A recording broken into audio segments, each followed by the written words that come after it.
travelers of time and thought. You're listening to ArcCast, the podcast that explores the edges of reality, memory, and multidimensional truth.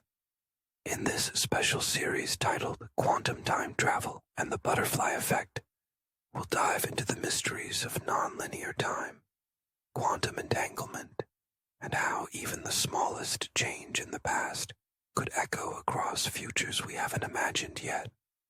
Whether you're a seasoned seeker or just curious about how the quantum universe might bend around your consciousness, you're in the right timeline.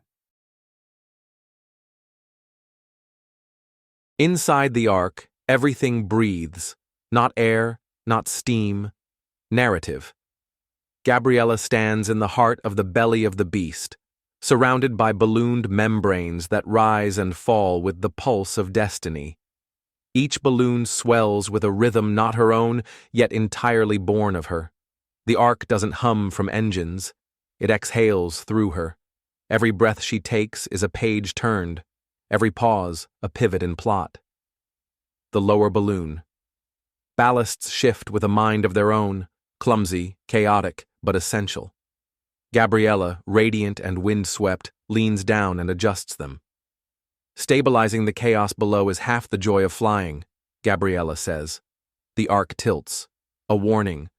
The 4 quadrants of centrifugal balance spin into motion, 4 sacred wheels of equilibrium humming around Gabriella's form. She steps deliberately, calculating the trajectory of each rotation. Her wings flicker, tuning an orchestra of gravity. The ark responds with reverence. But then, hiss. A gas-pressurized click echoes through the chamber. Launch sequence detected.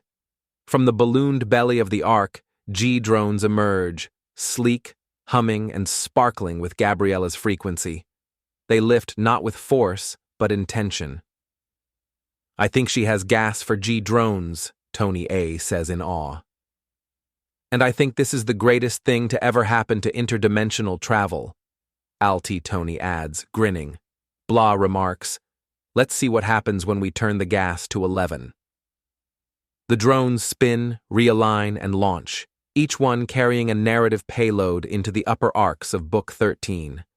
They hum through the chamber like bees around a queen. The arc doesn't just shift, it ascends, forward, sideways, timelessly. Gabriella doesn't just stand at the center, she is the center. One final burst of gas fills the chamber with radiant mist. The balloons pulse, the drones scatter, and somewhere, far ahead in the arc to come, a new chapter begins writing itself, not with ink, with flight. Thank you for walking with us through the folds of time. If this episode sparked new thoughts or rewrote a few old ones, please consider liking, sharing, and leaving a review wherever you listen to podcasts. Your engagement helps keep the signal strong and the arc aligned. You can find full episodes, bonus material, and timeline diagrams at arcofalignments.com. Until next time, remember, the future doesn't wait. It listens.